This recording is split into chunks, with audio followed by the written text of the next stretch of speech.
I don't think I'm ever gonna do YouTube Shorts ever again. So with that being said, let me show you first off exactly how much money I've made. The amount is $24.54. I hate YouTubers that ramble on. This is probably the big number a lot of you want to know is like, how much did you get paid posting shorts? And I'm gonna show you a lot more of the views and analytics, but this is the big reason because I posted, let me go to all my shorts, 163 shorts starting at June 6th, going all the way up to, what was it, about September 6th. So I kind of like was uploading sometimes 5, 6, 7 shorts a day. I went pretty hard, and you could see, here's the revenue graph, right? Some days I made $3.81 when it comes to shorts. And then when I did purposely, before filming this video, I waited about a month because I wanted to see, okay, what is the passive-ish nature when it comes to YouTube Shorts? Like, I like the fact when it comes to YouTube, I have videos that were literally uploaded 10 years ago that are still making me money. And I want to say this channel, by the way, is my vlog channel, different channel than this one. And I feel like when it comes to shorts, I'll talk more about like my theory behind them. I feel like the more entertaining they can be, the better. And obviously that's a bit obvious, but I feel like depending on the type of content you make, I feel like educational content probably doesn't do as well. But you can see here that in the passive-ish nature, I'm making what, 1/10 of a cent, 100th of a cent. It's, I don't know. I feel like that looking at this makes me not want to do shorts again. Not to mention all the work I put in, which I will say, some of these shorts I had filmed before, and they were kind of former TikTok videos I had. Some of them were Instagram reels from before. Let's just round this to $25 to make it very simple. $25 for 163 shorts. But then when we look at the view count, because you're like, okay, that makes sense, dude, but like, how many views did you get? Here's the true analytics. About 234,000. Let's just round that to 235K. 235,000 views. Almost a quarter of a, or actually more than a quarter of a, almost a quarter of a million views to make $25 with an average RPM of $24 for every 1,000 views. And you can see that each one of these is a bit different. Like if I organize by the revenue or the highest money-making ones, this is the biggest one. I think it's because probably it's me doing a handstand on this girl's butt. Bit kind of virally, and then I have another one. It was this horse's first time in water. It was kind of freaking out. Can bartenders really drink at work? Surprisingly, that one got more views than I expected. I don't know. So that one was a bit more educational. So I'll say that, because I used to bartend, so I kind of talked about this. This is why we can have nice things. It's kind of like a funny, stupid viral video.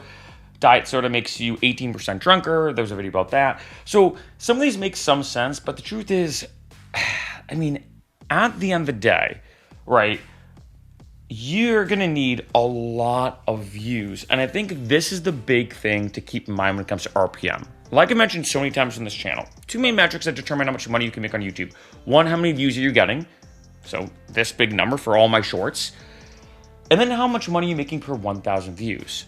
Because what this means, and let me ask you this question. Do you think it's easier for you to, like, say, make 1,000 views or get 1,000 views on a video or 10,000 views on a YouTube short? It depends upon the person. Because in this case, if I were to get 1,000 views on a YouTube short, take this one, the super tricky booty handstand, I'd make 24 cents. And in order for me to make, like, say, $2.40, I would need 10,000 views to make $2.40. Or I could just get 1,000 views on a horizontal or normal video, or a video like this, and make the same exact amount of money. 1,000 views on a horizontal video versus 10,000 views on a YouTube short. And that is the big thing that really causes, for me, a lot of issues with shorts. And I wanted to show you that first so you understand the analytics and kind of the in-depth scenes behind the scenes of how much money I made. Now, granted, this is just one person's perspective about YouTube shorts. Some creators love them, some creators hate them. And I will say this, I think that if you're trying to like speed run and getting subscribers, I do think YouTube shorts can be good. In addition, there are some people who are just really good at making shorts. Like, I have to be honest, I don't think I'm one of them. I think some of my shorts weren't bad, but I noticed that a lot of my shorts are me doing like a parkour stunt or one little funny thing. Like maybe just I'm not a shorts guy, which could very much so be the possibility. But when I break down the metrics, here, that is where things come into play. That's why I'm going to show you the RPM of, like I said, 24 cents. What that means, like I said, is I would need 10,000 views on a YouTube short in order to make $2.40. As opposed to getting 1,000 views on a normal video, and that would also make me the same amount. My average RPM on this channel right now is $10, meaning for every 1,000 views, I'm making $10. What that means, using that math out, is I would equate this. That means on this channel, on average right now, for one horizontal video, I'm making $10 for every 1,000 views. If we're following this $2.40 RPM, let's round it to, 25 cents. Let's round it to 25 cents to make it easy. I would need to get 40,000 views on average. 40,000 views on a YouTube short on my vlog channel to equal 1,000 views on a horizontal video on this channel. And let me ask you, which one do you think is easier? Now, here's the truth. Some people might say, hey, dude, I get a ton of views with shorts. I get a ton of views. So 40,000 views on a YouTube short might not be a big deal. I also say this, I think it's kind of tough to equate sometimes apples to apples. Other times it could be apples to oranges. But if you look at TikTok, there are some creators who their average amount per video is like, I don't know, 100,000, 200,000 views. Granted, I think TikTok and YouTube Shorts are two different platforms. Yes, they both focus on vertical videos. But hey, there are maybe some YouTubers. I met one YouTuber who was actually a poker player, actually out in the wild. I was actually at a wine tasting. Met a poker player who on average gets like 200,000 or 300,000 views per each YouTube short. But and I get that from that perspective. I'm like, hey, like good for you. Like for me, 1,000 views on a video to me is way easier than 40,000 views on a YouTube short. But then the big thing for me that really comes into play is honestly the longevity of it. Like I showed you, I purposely waited to make this video until it was a month after I posted my last YouTube short. And I was still uploading on my vlog channel. It's not like I went dead. It's not like I went quiet. But I was getting, as you saw, like 1/10 of a cent every day from all the shorts. Not just one, all the shorts. And at that point, it's kind of like, is it really that worth it? Like, let's look at this, right? I'm going to do this right now, actually, because I'm kind of curious. If I go from, let's say, when I stopped uploading, which was when? I'm trying to remember my last YouTube short. Give me a second. So the last one was on September 5th. So we're going to do September 5th to October 7th. I've made, so my RPM went up. I've made $1 in the past month. $1.07. And I just got to be honest, at least for me, not that worth it in terms of passive income. Now, granted, passive income is a huge questionable thing on YouTube. I've done videos about it on this channel, how I call it compounding income. But I have videos that are making me $1 a month for the rest of time that I uploaded 10 years ago, right? And I think that's a big thing that happens. The more you upload on YouTube, of course, the more views you get and blah, blah, blah. And like I said, there are some people that might say, hey, I'm making so much money every time I post a YouTube short. If you're somebody who can make 100, 200,000 or get somebody 200 or 300, let's say 1,000 views every time you post a short, and you're posting one short a day, I can see the advantage of you saying, hey, you know what? I'm getting so many views from my shorts that, yeah, maybe I don't have the longevity compared to other evergreen content, but I get so many views and so much attention. That's a big thing. Another thing I would say is this, is shorts I think are a way easier attention grab short term. And if let's say you're a company, let's say you're watching this video being like, hey, I'm not trying to be a professional YouTuber. I'm not trying to like make it as a YouTuber. I'm trying to promote my product. Let's say you're a musician, I'm a musician as well. Let's say you're a musician and you're trying to, just get your music out there.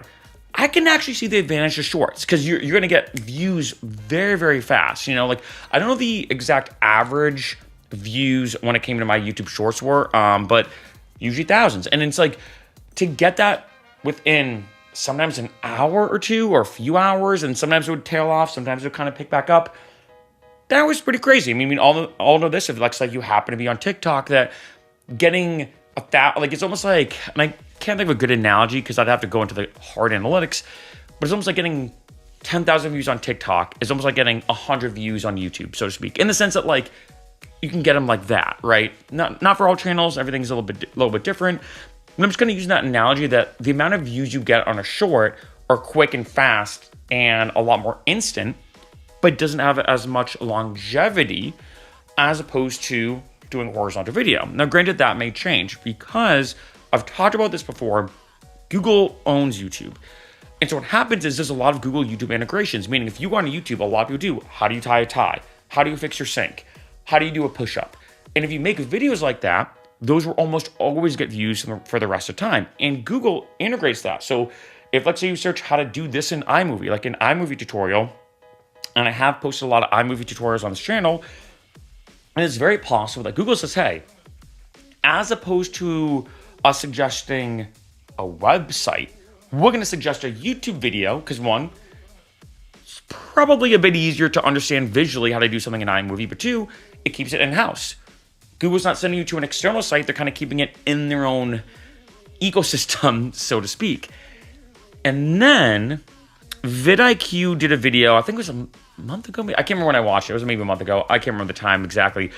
But about how YouTube and Google too is now using shorts with SEO. And it makes sense. I have friends who have told me that if, let's say, they want to know how to do something, they actually go to TikTok, which blew my mind. They go to TikTok and search how to do X, Y, or Z. And it kind of makes sense because a lot of people have said YouTubers ramble on too much. And I've done videos about this on this channel, how it's super annoying. And any single time I do a tutorial where I know you want to learn, you want to know how to do something quick, I make it fast. I have some videos on YouTube that are horizontal videos that are 45 seconds. I have some that are a minute where I just tell you exactly how to do the thing and let you go and live your life. But a lot of YouTubers will ramble on. If, let's say, you want to know how to do something quick in iMovie, to use that example again, some YouTubers will ramble on for 5 or 6 or 7 minutes when the video could easily be shrunk to 30 seconds just so you're forced to watch it longer. And so a lot of people now are saying, okay, if I know what I want in terms of, I know it's going to be something quick, like what is the best push-up form? What is the best exercise to grow my back? What's the top 5 best back building exercises? A YouTube short that's going to be a minute or less or 3 minutes or less or whatever is going to be a lot quicker and fast paced, what gives you the information exactly. And I'll say this for me too. There are some times where, like, take Jeff Nippert. I'm a huge fan of him. He's a huge fitness guy, very smart. A lot of his things are very scientifically demonstrated. There are times where I search something of how to do a form on an exercise, and I just watch one of Jeff Nippert's shorts because I know it's going to take me 20 seconds to watch that short, as opposed to having to click on a horizontal video or a normal video. It's going to take 5 minutes and blah, blah, blah. So I will say this. At the time of this video, as I'm making this, maybe the evergreenness, meaning maybe the longevity of a short will actually improve over time. Now, right now, making $1 in the past month after not uploading any shorts, and that's the passive-ish income from the shorts I just uploaded.